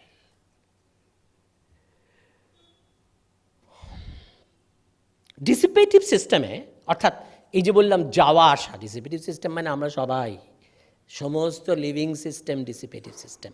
এই ডিসিপেটিভ সিস্টেমে এক্সিস্টেন্স, ইভলভ অ্যান্ড এক্সপায়ার, এই সবটা ফ্লোয়ের ওপর থাকে। একটা ফ্লো ঢুকছে এক্সিস্টেন্সে, দেন ফ্লোটা ইভলভ করছে, দেন ফ্লোটা এক্সপায়ার করছে। আমি না ঢোকা বুঝি, আমি না বেরোনো বুঝি, আমি কিছুই বুঝতে পারছি না। আমি যেটা বুঝতে পারি সেটা বাড়িতে ঢুকলাম, বাড়ি থেকে বেরোলাম, অফিস থেকে ঢুকলাম, অফিস থেকে বেরোলাম, আমার বাড়িতে কেউ হলো, আমার থেকে গেল, আসল কথা ছেড়ে বাকি কথাগুলো সব বুঝে নিলাম। কিন্তু তার মধ্যে এত বড় একটা প্রবাহ আমার মধ্যে দিয়ে ঘটে গেল, বুঝতে দেবে না, অ্যালাউ করে না, ডিসিপেট করে যায়। আমি যদি একটা বডি রাখি, কোথাও একটা রেখে আসি, আমি যদি 1 বছর পরে গিয়ে দেখি দেখব বডিটা অনেকটা ডিসিপেট করে গেছে, ডিসপার্স হয়ে গেছে, চলে গেছে, চলে গেছে।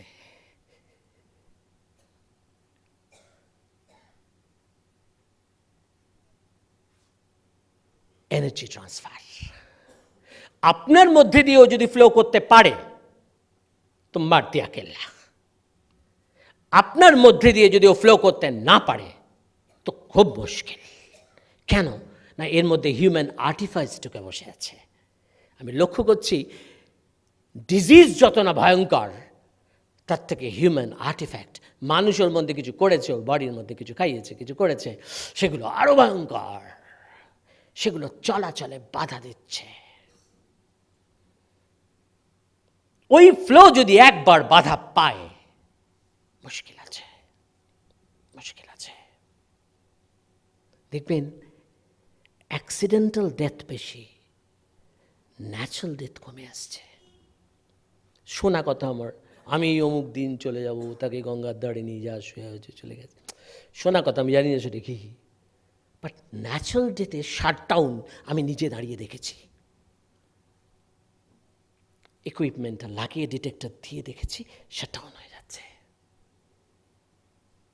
বিউটিফুল শাটডাউন হচ্ছে। কি অপূর্ব, পরতে পরতে পরতে পরতে সব বন্ধ করতে করতে যাচ্ছে।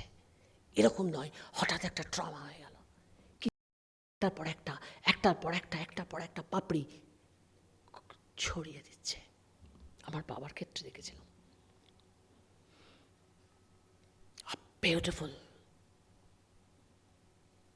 চলে যাওয়াটাও কত সুন্দর, বিকজ ফ্লো হচ্ছিল। এনভায়রনমেন্ট যখন আমায় তৈরি করে তখন আমার উপর চাপ সৃষ্টি করে, একে নেগেন্ট্রপি বলা হয়, নেগেটিভ এনট্রপি। আর প্রাণও চেষ্টা করছে ওটাকে ধরে থাকার, আর বৃষ্টি ওকে ছটকে দেবে। এই যে আপ্রাণ ওই ফোর্সের মধ্যে আপ্রাণ দৌড়ে আছে, অ্যাকচুয়ালি ওর মধ্যে একটা ফোর্স জেনারেট করে চলে যাচ্ছে, ওর ক্ষমতা আরও বেড়ে যাচ্ছে। ও ভাবছে আমার কত লড়াই, আর কতদিন স্ট্রাগল, আর কতদিন একটু কি ভালো মুখ দেখতে পাবো না। অ্যাকচুয়ালি তখনই ওর মধ্যে শক্তি তৈরি হচ্ছিল, সোনার দিন তখনই ছিল।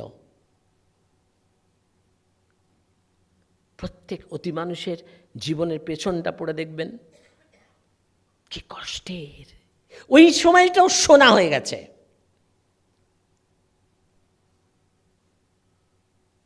শুধু উল্টো বোঝার একটা চেষ্টা আমাদের।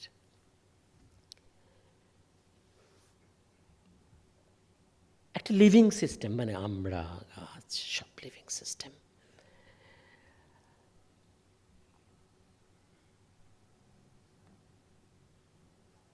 কেউ তো থাকবো না,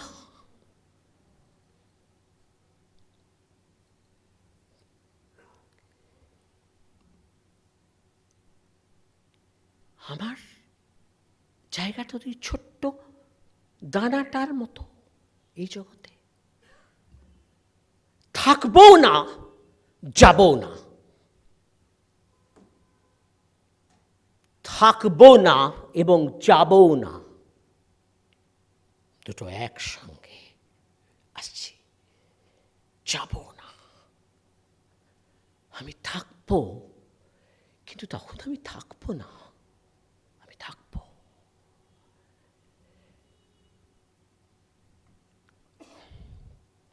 আমি কথা দিয়েছিলাম বোধহয় গত টকে, আমি উত্তরটা এবছরের মধ্যে বার করার চেষ্টা করব। আমি বললে তো হয় না, ও এসে যায়, তখন হয়ে গেল, দাঁড়িয়ে পড়ে বক্তৃতা শুরু করে দিচ্ছি। This is a capability.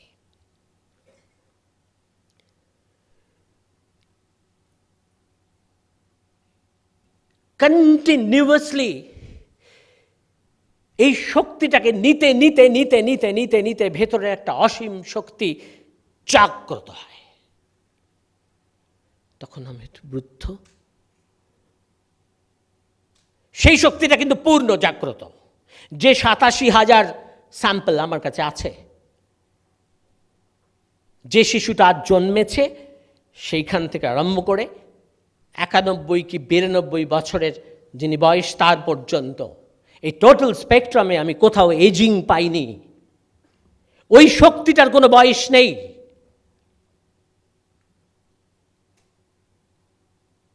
কোনো বয়স নেই। ওই শক্তিটা ক্রমশ জাগ্রত হয়ে ওঠে। জাগ্রত হতে হতে হতে হতে একটা সময় আসে যখন ওই শক্তিটা ওই শক্তির সমতুল্য হয়ে যায়, ভ্যানিশ, মিলে যায়। কবি কবি বলছি না, বিজ্ঞান দিয়ে দেখাবো, মিলে যায়। রিভলিউশনই যদি বলতে হয়, তাহলে মাটি কেমন করে এমন মাটি হলো? দুটোই মাটি, দুটোই মাটি, দুটোই মাটি। This is revolution.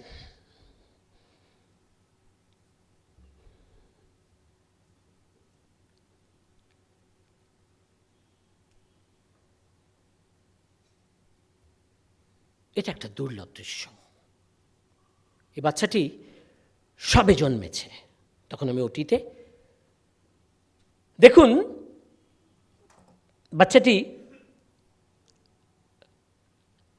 রেডিয়েটেড, সেলফ লুমিনেটেড, আলোর মতো জ্বলছে। তার পাশে এই হাতটা, এই যে হাতগুলো দেখছেন, এগুলো আশেপাশে যারা ছিল, যেসব ডাক্তার বা সার্জনরা কাজ করছিল, এগুলো তাদের রেডিয়েশন। এটা হচ্ছে বাচ্চাটার আলো।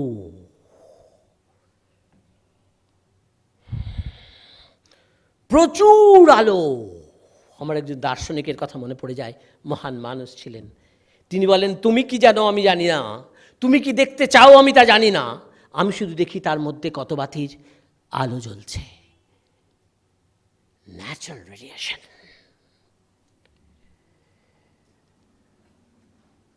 এমন দেখতে হয়। এটা খালি চোখে দেখা যাবে না, এটার জন্যে আমাকে ডিভাইস ইউজ করতে হয়েছে এই আলোটা দেখবার জন্যে, যে কতটা আলো নিয়ে এসেছে এবং সেই সময় আলোটা বিচ্ছুরিত হচ্ছে তার শরীর থেকে। This process is a phenomenon in which energy or system potential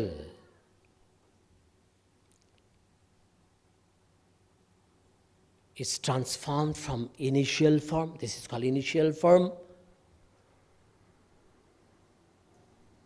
একটা হাত দেখুন,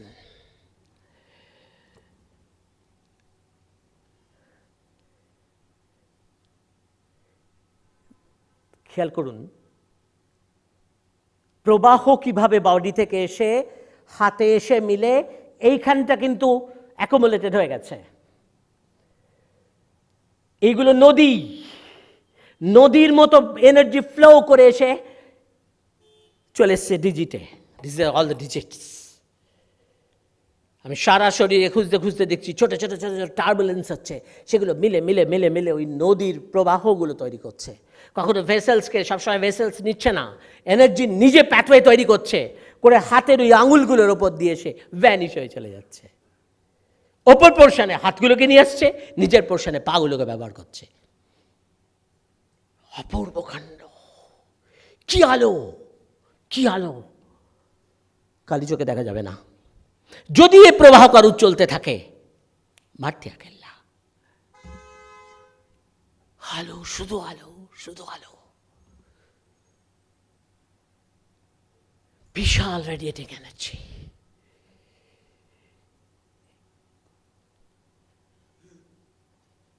পৃথিবীতে প্রথম আপনারা এই দর্শন বা বিজ্ঞানে সাক্ষী হলেন। আমি আজ এখনো পর্যন্ত কাউকে দেখাইনি, এই প্রথম দেখালাম দ্য ল্যামিনার ফ্লো।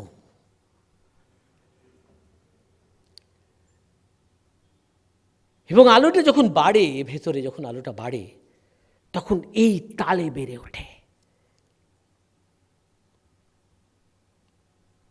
এবং প্রত্যেকটা মুহূর্তে দেখুন এখানে একটা করে জাম্প আছে।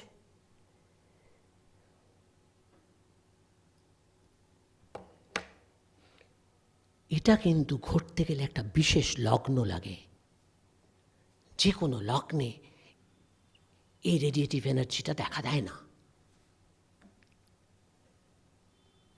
অবশ্যই আপনাকে একটা রেস্টফুল কন্ডিশনে এসে যেতে হবে। অর্থাৎ আমি শুয়ে আছি, কি আমি ঘুমোচ্ছি, অথবা আমি স্থির হয়েছি। যে মুহূর্তে আমি স্থির হয়েছি সেই মুহূর্তে আলোগুলো জ্বলে ওঠে।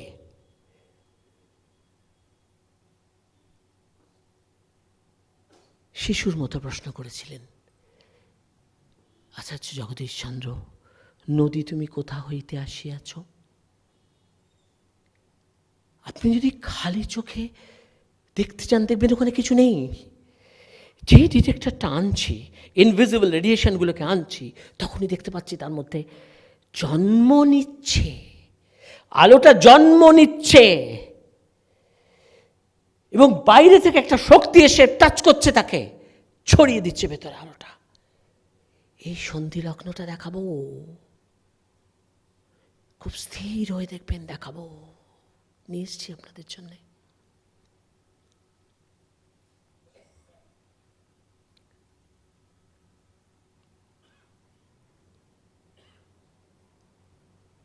কেমন করে ঘুরছে জগৎ যুগান্তরের ঘূর্ণি পাকে। বড় দেখতে ইচ্ছে করে, জানতে ইচ্ছে করে।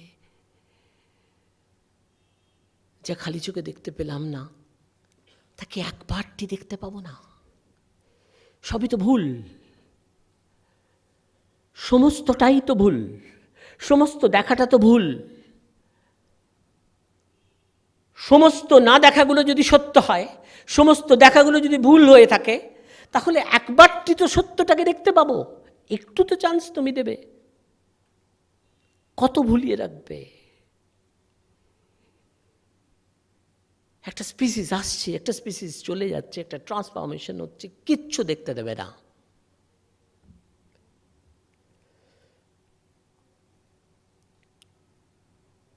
কেমন করে প্রসিড করে এই প্রবাহটা,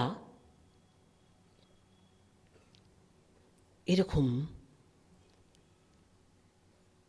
ও ডানা মেরে উড়ে যাচ্ছে, কিন্তু শরীর থেকে অংশটা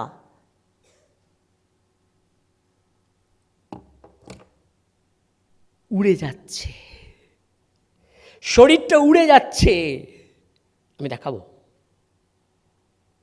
আমি দেখাবো।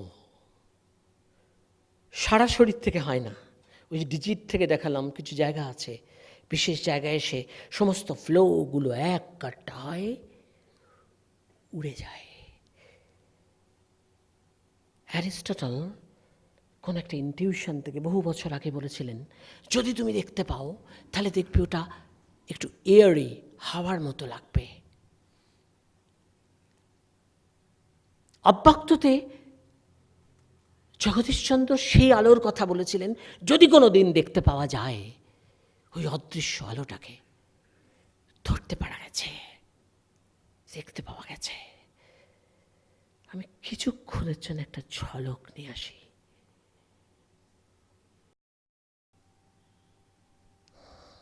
দেখুন,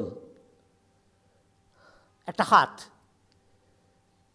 আপনারা ধোঁয়াটা দেখতে পাচ্ছেন, শরীর থেকে রশ্মি বেরিয়ে চলে যাচ্ছে।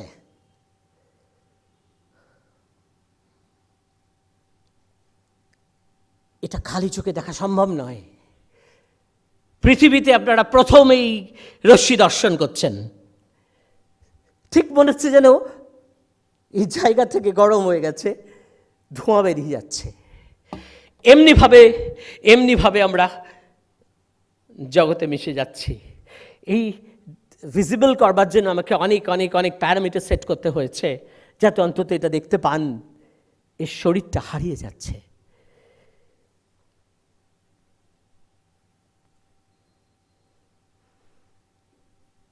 It's a real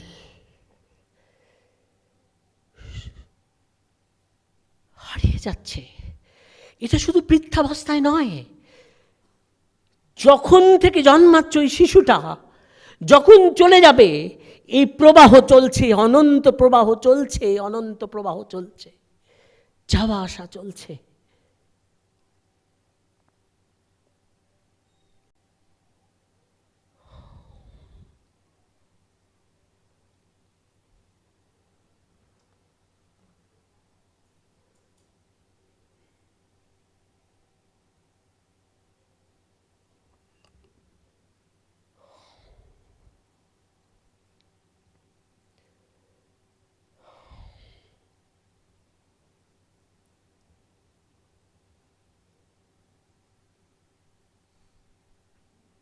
এই টোটাল ফেনোমেনলজিটাকে আমি অ্যাকচুয়ালি 4 ভাগে ভাগ করেছি। এখানে 3টে ভাগ দেখাচ্ছে। একটা ডিপার্চার, বেরিয়ে যাচ্ছে, একটা ট্রান্সফার, কোথায় যাচ্ছে, আর একটা সেটেলমেন্ট, কোথায় গিয়ে বসলো।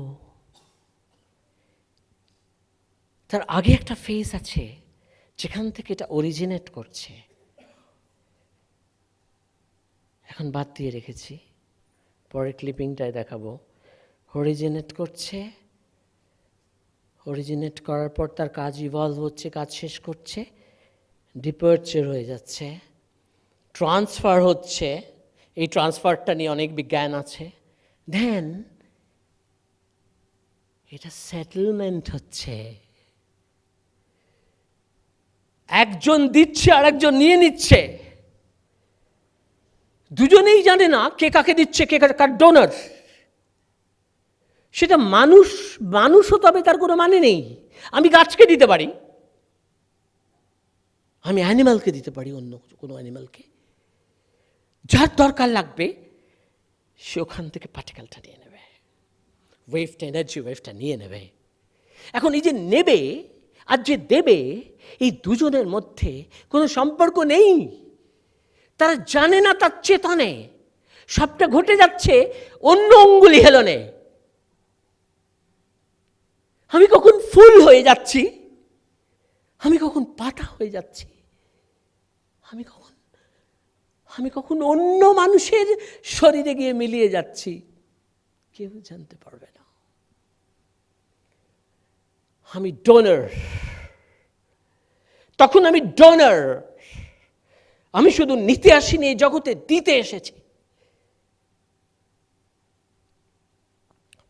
প্রবাহ।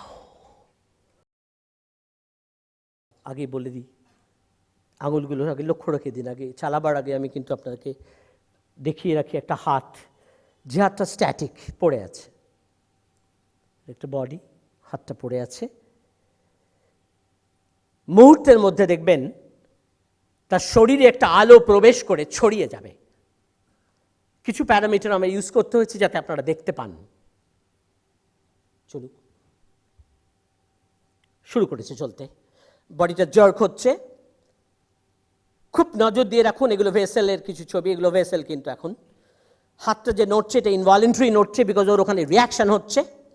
অলরেডি আলো প্রবেশ করতে শুরু করে দিয়েছে। আঙুলগুলো দেখুন, আলো প্রবেশ করতে শুরু করে দিয়েছে। ও জানে না কিন্তু আলো বাড়ছে, এইসব জায়গার আলো বেড়ে চলেছে।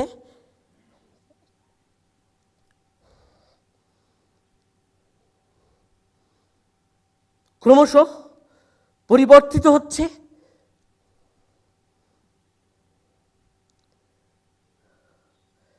যার হচ্ছে সে জানে না। আলোটা ঢুকছে এখান থেকে, এইসব ডিজিট থেকে।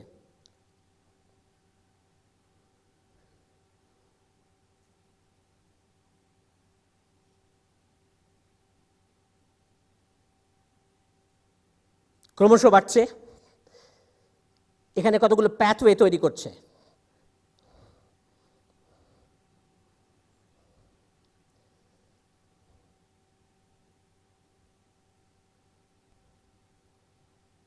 শরীরটা জোর হয় এই সময়।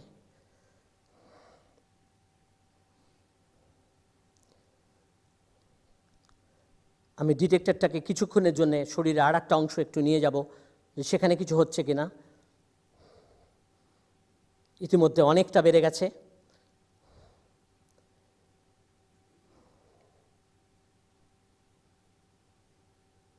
এটা একটা অন্য অংশ, এখানে কিছু দেখা যাচ্ছে না, আমরা আবার ফিরে আসবো। আরও বেড়ে গেছে, সমস্ত আলোটা ছড়িয়ে পড়েছে।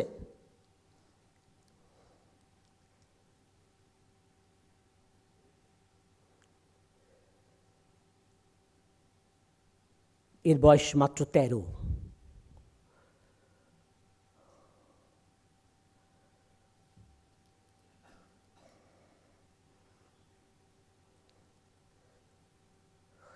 এই যে জার্কগুলো হচ্ছে, এগুলো ইনভলন্টারি জার্ক হচ্ছে। বডি ওইখানটা সহ্য করতে পারছে না, ফ্লোটাকে সহ্য করতে পারছে না বলে জার্ক হচ্ছে। আঙুলগুলো মাঝে মাঝে কেঁপে উঠছে। এদিকে কিন্তু ডিসপারশন হয়েই চলেছে।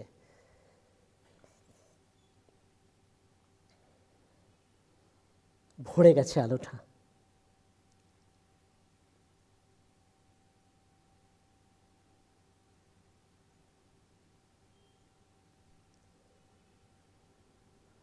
শুধু আলো, শুধু আলো, আর হাতটাও দেখা যাচ্ছে না।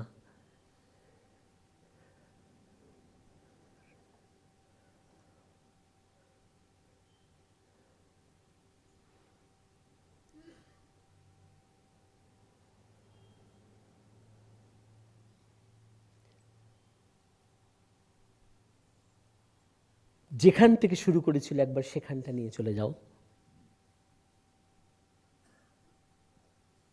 শুরু হয়েছিল এইখান থেকে, মনে আছে? কোথা থেকে কোথায় চলে গেছে, ক্রমশ ছোট্ট ছোট্ট জেগে ওঠা। এই দেখুন, নখটায় আলো আসছে বলে নখটা নড়ে গেল। ও যেই সোজা করবে দেখুন আলোটা এসে গেছে, দেখেছেন?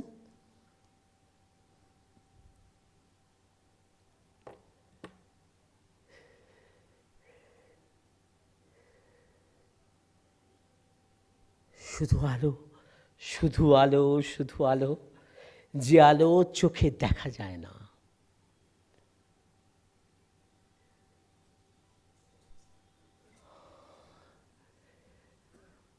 আপনারা প্রথম সাক্ষী হয়ে থাকলেন, সারা পৃথিবীতে আমি প্রথম এটা দেখালাম। দেখতে পেলেন যে কেমনভাবে বিচ্ছুরণ হচ্ছে গোটা জগৎ ব্রহ্মাণ্ড, নিঃশব্দে নীরবে, কেমনভাবে।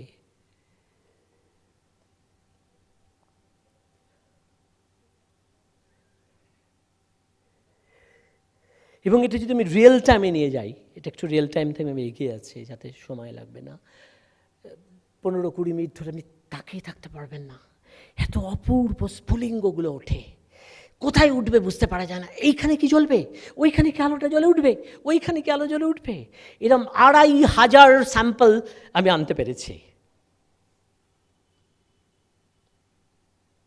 এবং ভালো লাগবে, এটা প্রথম ভারতবর্ষেই দেখা গেল, অন্য কোনোভাবে নয়। এই আলো, এই অ্যাটমিজমের দিশা দিয়েছিল 5-এ, BC 5-এ।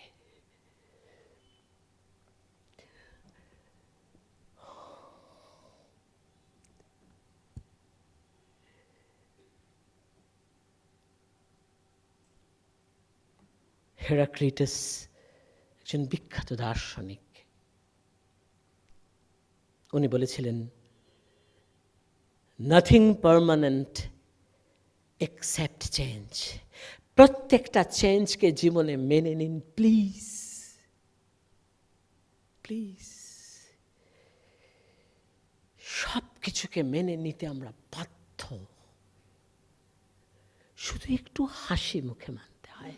কেন না, সব কিছু ঘটছে একটা পজিটিভ এনার্জি ডেভেলপ করার জন্য। আমার থেকে ডিসপার্স হচ্ছে নেগেটিভ এন্ট্রপি, সেটা যখন ট্রান্সফার হয়ে চলে যাচ্ছে আর একটা গাছের কাছে,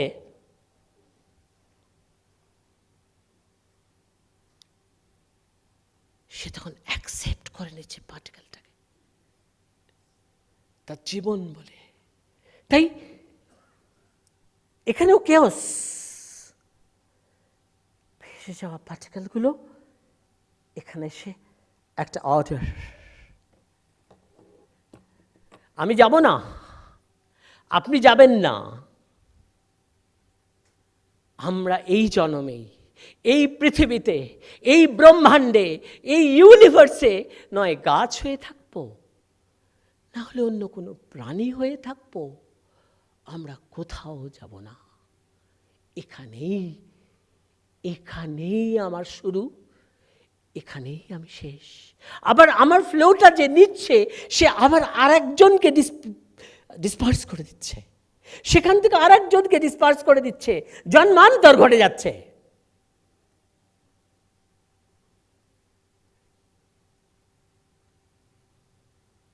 ডিসিপেটিভ ফোর্স, কেউ কোথাও যাবে না। এই জগতে, এই ব্রহ্মাণ্ডে প্রতি কণায় কণায় আমরা থাকব। আমার প্রিয়জন যখন ছেড়ে চলে যায়, তখন উঠোনের গাছটার দিকে তাকিয়ে আমি তাকে দেখতে পাবো। হয়তো গাছ হাত পেতে আমার প্রিয়জনকে বলেছিল নিথর দেহটার কাছে, ভিক্ষাং দেহি।